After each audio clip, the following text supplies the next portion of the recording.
একটা ওয়ার্ড কোন parts of speech এইটা স্পেশালি একটা সেন্টেন্সের মধ্যে ইউজ না করা পর্যন্ত আমরা বলতে পারবো না। একটা ওয়ার্ড বিভিন্ন পার্টস অফ স্পিচের কাজ করতে পারে। যেমন আমি যদি বলি গো, গো কি একটা বলেন তো? ভার্ব। আবার এই গোটাও কিন্তু আবার একটা কি? নাউন। যেমন আমি যদি বলি হি গোস টু স্কুল, এখানে গোটা হচ্ছে ভার্ব। আবার যদি বলি this is the go of the world, এটাই জগতের রীতি, this is the go of the world, এখানে গোটা কিন্তু আবার নাউন। তার মানে বাক্যে ইউজ করা ছাড়া we can not find out the. Hello everyone, assalamu alaikum, welcome back to new another class. I am Imran for English instructor. Especially I run Imran's English grammar, spoken, written and phonetics courses. So I also run job preparation English courses. So in this class I just going to take a class and that will be on parts of speech and you know that আপনারা সবাই জানেন যে parts of speech এর অত্যন্ত গুরুত্বপূর্ণ একটা ব্যাপার হচ্ছে নাউন, এবং এই নাউনটা খুবই ইজি। কিন্তু এই নাউনটা যখন আমরা সেন্টেন্সে ব্যবহার করে বা কিংবা কোনো সেন্টেন্সে অ্যাপ্লাই করে এটাকে যখন আমাদেরকে ফাইন্ড আউট করতে বলে, তখন আমরা পাজেল হয়ে যাই, যে তখন আমরা খুঁজে বের করতে খুব ডিফিকাল্টিস ফেস করি যে আসলে এটা নাউন না অ্যাডজেক্টিভ না ভার্ব। এই ব্যাপারগুলো আমাদের কি অনেকটাই ডিফিকাল্ট হয়ে যায়। সো আজকের এই 5 মিনিটের ক্লাসে আমরা খুব সহজেই আমরা ফাংশনের মাধ্যমে কিভাবে নাউন চেনা যায়। ফাংশন মানে একটা সেন্টেন্সে এই যে আপনার হচ্ছে ওয়ার্ডের ব্যবহারের মাধ্যমে আমরা দেখব যে কোনটা আসলে নাউন। ফাংশনের মাধ্যমে মানে কাজের মাধ্যমে আমরা দেখব যে একটা বাক্যের মধ্যে একটা যে নাউন আছে সেটাকে খুঁজে বের করার আমরা উপায়টা আমরা একটু দেখে নিব। ওকে, সো তার আগে আমরা বলে নিই নাউন মানে হচ্ছে কি নাম। কোনো ব্যক্তির নাম হতে পারে, বস্তুর নাম হতে পারে, স্থানের নাম হতে পারে, ধারণার নাম হতে পারে, সমষ্টির নাম হতে পারে, এবং গুণের নাম হতে পারে, দোষের নাম হতে পারে, এবং যে কোনো প্রাণীর নাম হতে পারে। কি ঠিক আছে না? তো নাউন কিন্তু একটা ওয়ার্ড কোন পার্টস অফ স্পিচ এইটা স্পেশালি একটা সেন্টেন্সের মধ্যে ইউজ না করা পর্যন্ত আমরা বলতে পারবো না। একটা ওয়ার্ড বিভিন্ন পার্টস অফ স্পিচের কাজ করতে পারে। যেমন আমি যদি বলি গো, গো কি একটা বলেন তো? ভার্ব। আবার এই গোটাও কিন্তু আবার একটা কি? নাউন। যেমন আমি যদি বলি হি গোস টু স্কুল, এখানে গোটা হচ্ছে ভার্ব। আবার যদি বলি this is the go of the world, এটাই জগতের রীতি, this is the go of the world, এখানে গোটা কিন্তু আবার নাউন। তার মানে বাক্যে ইউজ করা ছাড়া we can not find out the word that is which parts of it will be. আমরা বুঝতে পারবো না যদি না এটা বাক্যে ইউজ করা হয়। ক্লিয়ার?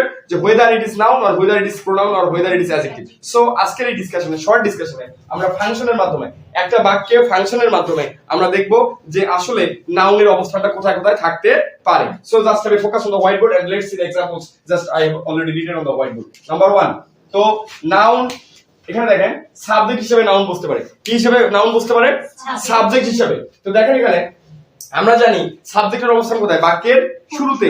এবং আমি I have already taken the class on subject, object, finite verb, complement and আরেকটা কি adverbial adjunct। আমি এই বিষয়গুলোর উপর ক্লাস নিয়েছি। যারা এই ক্লাসগুলো পেতে চান তারা ইমরানস ইংলিশ গ্রামারে গিয়ে আগের ক্লাসগুলো চেক করে নিতে পারেন। সো দেখেন সাবজেক্ট হিসেবে নাউন, কি হিসেবে নাউন? সাবজেক্ট হিসেবে নাউন। তাহলে একটা বাক্যের সাবজেক্ট সাধারণত নাউন হতে পারে বা প্রোনাউন হতে পারে, কিন্তু আমরা দেখব সাবজেক্ট হিসেবে নাউন কিভাবে ব্যবহৃত হয়। তাহলে দেখেন এখানে reading makes a full man, মানে পড়ার ব্যাপারটা একটা পরিপূর্ণ মানুষ গড়ে তোলে। কি ক্লিয়ার? তাহলে এখানে রিডিং, এখানে ভার্ব কোনটা? তাহলে দেখেন তো মেক্স। তাহলে মেক্স ভার্বের সাবজেক্ট হিসেবে কে বসছে? রিডিং। যদিও এটাকে আমরা জিরান্ড বলবো, একই সাথে জিরান্ড নাউনের কাজ করবে এবং ভার্বের কাজ করে, আর যদি এটা সাবজেক্টের জায়গায় বসে তখন এটা নাউনের কাজ করবে। তাহলে রিডিং এটাকে এখানে কি কাজ করতেছে? সাবজেক্টের কাজ করতেছে। আর যেহেতু এখানে সাবজেক্টের কাজ করতেছে অতএব এটা কি? Noun. Thank you so much. তাহলে এখানে রিডিংটা হলো একটা noun because of it has already been placed at the place of subject, মানে এটা সাবজেক্টের জায়গায় অলরেডি এটা বসেছে। ক্লিয়ার? তাহলে আমরা কি দেখলাম সাবজেক্টের জায়গায় কে বসতে পারে? নাউন। তাহলে সাবজেক্টের জায়গায় যেটাই হোক না কেন সেটা কি হবে? নাউন। ক্লিয়ার? আচ্ছা, by the way number 2, object হিসেবে নাউন। আর আমরা জানি যে ভার্বকে যদি কে বা কারা বা কি দ্বারা প্রশ্ন করা হয় তাহলে সেটা সাবজেক্ট। কি একটা ভালো কোন বিষয়টা একটা পরিপূর্ণ মানুষ গড়ে তোলে? পড়ার বিষয়টা। আচ্ছা, তারপর দেখো we enjoy watching TV. Just find out the verb of this subject. এখানে কোনটা ভার্ব কোনটা এই বাক্যে? ওয়াচিং। হ্যাঁ, ওয়াচিং না এনজয়? এনজয়। সাবজেক্ট হলো উই, ভার্বটা হলো কি?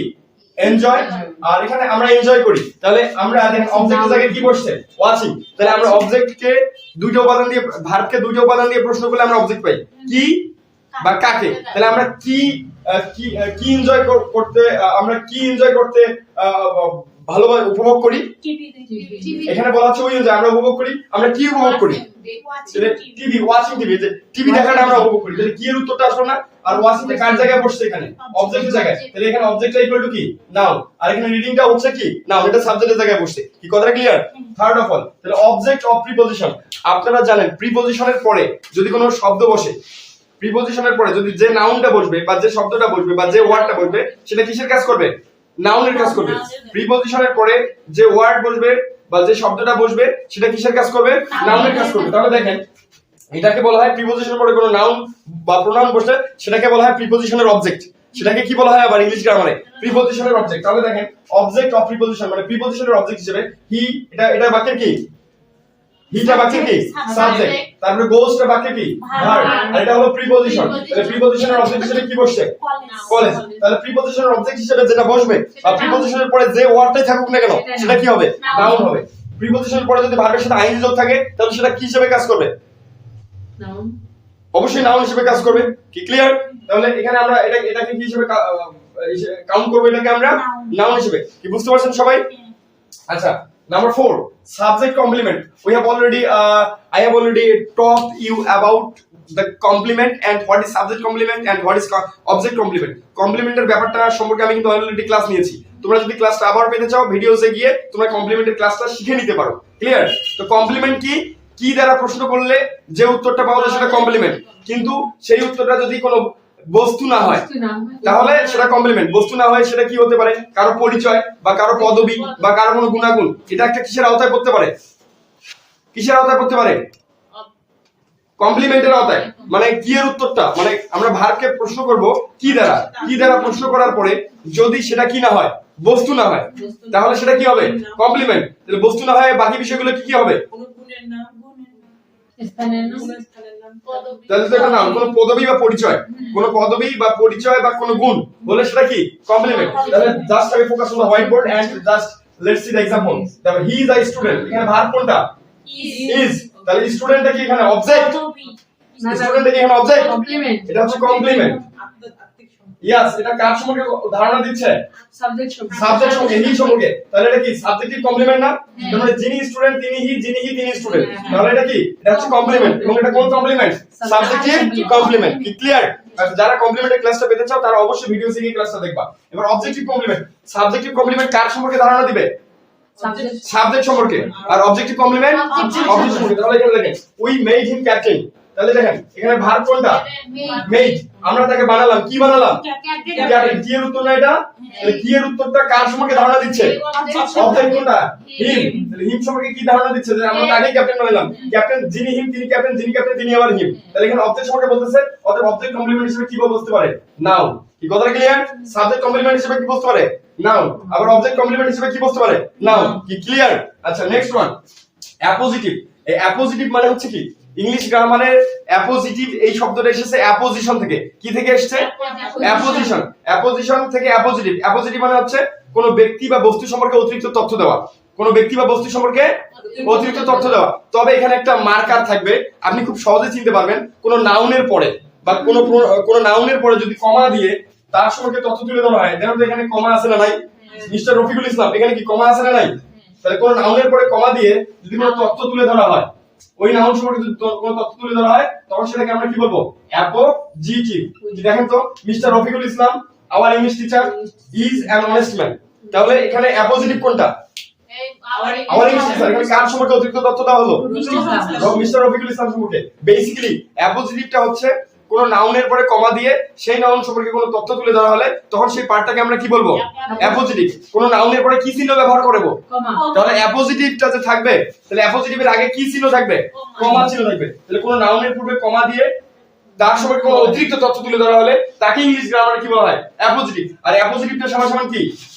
নাউন। তাহলে যেখানে আওয়ার ইংলিশ টিচার, এটা কিসের কাজ করতেছে? নাউনের কাজ করতেছে। কি কথাটা ক্লিয়ার? তাহলে আওয়ার ইংলিশ টিচার এটা কিসের কাজ করতেছে? নাউন। সেজন্য এখানে বলা হচ্ছে অ্যাপোজিটিভ হিসাবে। তাহলে অ্যাপোজিটিভ যেটা সেটাই কি? নাউন। অর্থাৎ এটা না, এটা এখানে কয়েকটা শব্দ আছে না? এখানে বেশ কয়েকটা শব্দ আছে, দুই চারটা শব্দ আছে। তার মানে আওয়ার ইংলিশ টিচার কয়টা শব্দ আছে? তিনটা। মানে কয়েকটা শব্দ আবার একসাথে থাকলে সেটাকে ফ্রেজ বলা হয়, যার অর্থ হলো শব্দের সমষ্টি। I have already taught about it, পড়াইছিলাম না? তাহলে অ্যাপোজিটিভ হিসাবে যেটা থাকবে সেটা কি? নাউন। আর এখানে কয়েকটা শব্দ আছে বিধায় এটাও আবার কিন্তু একটা নাউন ফ্রেজ। কি কথাটা বোঝা গেছে? কয়েকটা শব্দ একসাথে থেকে সেটা যদি নাউনের কাজ করে সেটা কোন ফ্রেজ? Noun phrase. তাহলে অ্যাপোজিটিভ হিসেবে কি বসতে পারে? নাউন বসতে পারে, আর নাউনটাই হচ্ছে নাউন ফ্রেজ। কি কথাটা ক্লিয়ার? তাহলে এখানে ভার্ব কোনটা? ইজ। আমি যদি এটা বাদ দেই যে আওয়ার ইংলিশ টিচার, দেখেন তো বাক্যটা পরিপূর্ণ হয় কিনা? Mister Rafiqul Islam is an honest man, হয় কিনা? মিস্টার রফিকুল ইসলাম একজন সৎ লোক। তার সম্পর্কে জাস্ট একটা অতিরিক্ত তথ্য তুলে ধরা হলো। সেই তথ্যটা কি ছিল? Our English teacher. ঠিক আছে, আওয়ার ইংলিশ টিচার। তাহলে আমরা ফাংশনের মাধ্যমে কি শিখলাম? যে নাউন কোথায় কোথায় বসতে পারে সেটা ফাংশনের মাধ্যমে শিখলাম। So thank you so much for watching this video, and please stay connected with Imran's English Grammar to get more classes including job preparation, university admission and others preparation English courses. Thank you so much.